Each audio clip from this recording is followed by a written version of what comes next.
getting a GTX 970 in an $800 build probably is not happening. Using that rule, getting a GTX 970 for around $300, then you'd have to pick up an i7. That would already bring you to like $650 just for the GPU and the CPU, and you're not getting all the other components for a build for $150, at least not very good ones. So what do? Okay, you can lower the price of the CPU and the GPU in that $800 build. You can decide, hey, I'm gonna go with an i5 4690K. That's like a $230 CPU, and I'm gonna go with something like an R9 290, which I can find on eBay for also $230. Now that is the case if you're fixated on this rule that you have to spend the same amount of money on a CPU and a GPU. And while I like that rule for higher end builds, if you're building something like a $1,500 build or a $2,000 build, I absolutely do not like that rule in a budget end rig. I am of the belief that the majority of your money should go towards the graphics card in a budget end build, like 30 to 40% of your budget. So if you build an $800 PC, yes, I would get a GTX 970 in that build. Yes, it may eat away at nearly 40% of your budget, but as far as gaming goes, the graphics card is the most important. And yes, the CPU is definitely part of it when it comes to getting good performance in a game. And so you can't get a GTX 970 and an i7 in an $800 build. It's just not possible. And while you can get an i5 4690K and something like an R9 290, in my opinion, the best option is to actually get something like an i5 4460, which yes, is like a $170 CPU. It's far less than the GPU I would get in an $800 build, which would be like a GTX 970 or would be like an R9 390, because at the end of the day, having a higher level GPU like the GTX 970 or the R9 390 paired with a lower end CPU like the i5 4460 is going to give you better performance than having a better CPU like the i5 4690K and having a $220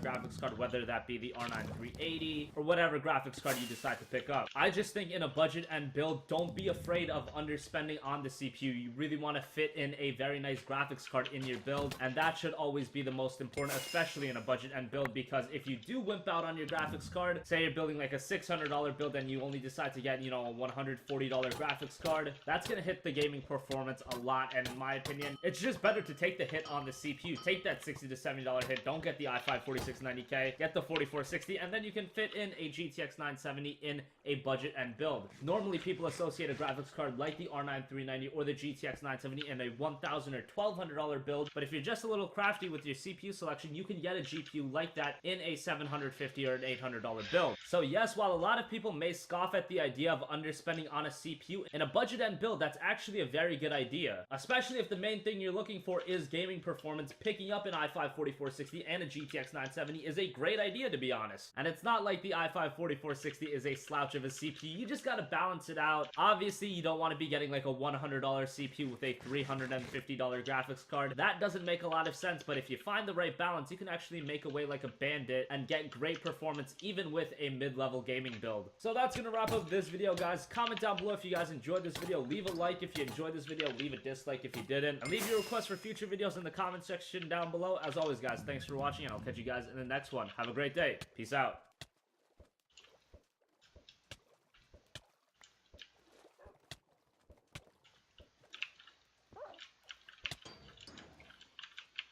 What's going on, guys? Mush back at it with another video. This is 5 essential PC games that all PC gamers should own. A lot of you guys enjoyed my 10 PC games that all PC gamers should own, and if you haven't checked that out, I'll leave a link to that in the description box down below. Obviously, any games that were present on that list will not be present on this list. A lot of you guys had a lot of requests for me to feature certain games, so I said, why the hell not? You guys seem to like this, so periodically, I'll do one of these kinds of videos just showcasing some PC games that I think all PC gamers should have in their library. Before we get into this list, I just want to say this list isn't ordered in any specific way. These are just 5 games that I think you should check out. Some of these games are of different genres than the others, and you really can't compare them. They're all great games. Check them out. They'll be well worth your time. Number 5 is a game that in my last video, a lot of you guys were like, why the hell is this game not on this list? And that is Half-Life. Yes, Half-Life should have definitely been on that list. Half-Life is one of the centerpiece titles to PC gaming, and it's one of the marquee titles on PC. Half-Life was originally released in 1998, and Half-Life 2 came out in 2004. Even with Half-Life 2 being over a decade old, the shooting mechanics in that game haven't aged that much. I went back and played some of Half-Life 2 a few weeks ago, and it still felt like one of the better shooters on the market right now. Control, playability, Half-Life 2 as a core shooter was just fantastic. And Half-Life was one of those single-player shooters that actually also had a very good story as well. Now, obviously, that story may never be concluded, but still, you gotta check out the Half-Life games, and on Steam during one of the sales, they're usually like $1 or year too, so definitely check them out. They're great titles, even though they are a bit old, still fantastic to this day. Number 4 is the Metro games, Metro 2033 and Metro Last Light. When I first got into PC gaming, Metro 2033 was one of the most notorious games for being one of the hardest games to run on PC. Then out came Metro Last Light, and the same story with that game. These games look absolutely gorgeous if you have the hardware to run it. Keep in mind, Metro Last Light did come out in 2013, so at this point, mid-range video cards can run the games pretty well. Metro 2033 and Metro Last Light, but still the games look fantastic. Even compared to a lot of next generation titles, Metro Last Light looks just as good, if not a lot better than those games. And Metro Last Light, just like Half-Life, is another one of those games that's a first-person shooter, but it also has a really good narrative experience. The voice acting in this game is on point. The shooting mechanics are great, and probably the best thing about Metro is the atmosphere. It's a very atmospheric game, and just the world of Metro feels very dark and drab. Definitely check out Metro 2033 and Metro Last Light. They're some of the best first-person shooters you're gonna find on the PC. Number 3 is another Valve title. It's Portal. Portal and Portal 2 are both fantastic puzzle games, and I myself am someone that absolutely hates puzzle games. I've never liked puzzle games, but Portal 2 is actually one of my favorite games of all time. I just think the puzzles in Portal 2 are just so intelligently designed that even if you're a person that absolutely hates puzzle games,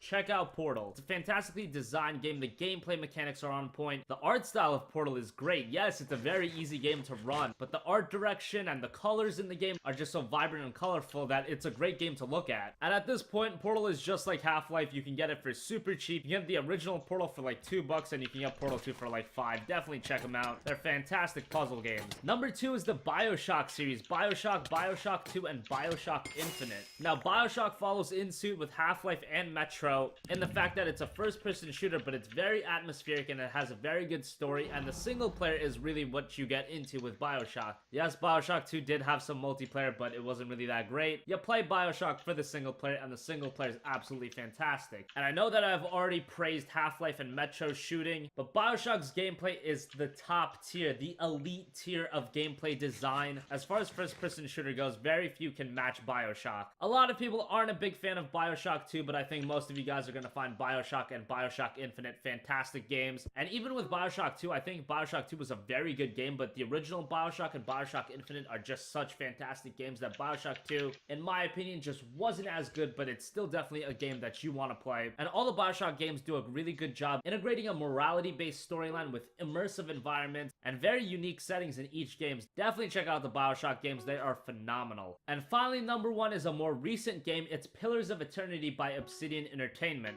I definitely wanted to give a shout out to Pillars of Eternity. It's one of the best RPGs of 2015, and it's a game that definitely has gotten a lot of praise. I mean, in 2012, it raised over $4 million on Kickstarter, and I know a lot of people hate on Kickstarter, but there are times that Kickstarter does help produce fantastic titles like Pillars of Eternity. Pillars of Eternity is an old school RPG similar to that of Baldur's Gate, with a top-down view and an isometric camera. It's definitely more of a hardcore RPG, so if you're into old school RPGs like the aforementioned Baldur's Gate, you'll definitely like this game, but it's also modernized to a degree to let new players that have never played old school RPGs to also enjoy the game. The game's got a lot of content with a lot of optional side quests, and the game actually has a very good story. Pillars of Eternity is a great RPG that honestly deserves a lot more love. I mean, it's a very popular game as it is on PC and on Steam, but in my opinion, Pillars of Eternity is one of the elite level RPGs, and I don't think it's seen as that. But it's definitely worth your time and definitely worth your money. The game's got a lot of quantity, and it's got a lot of great content in it as well. Check out Pillars of Eternity if you're looking for a new RPG to play. I think most of you guys that are into fantasy RPGs are really gonna enjoy the game. So thanks for watching this video, guys. Leave your comments on some games I might have missed. Let me know what games you guys want to see featured on this list. There's so many great games on PC, and I've only really scratched the surface at this point. So as always, guys, thanks for watching, and I'll catch you guys in the next one.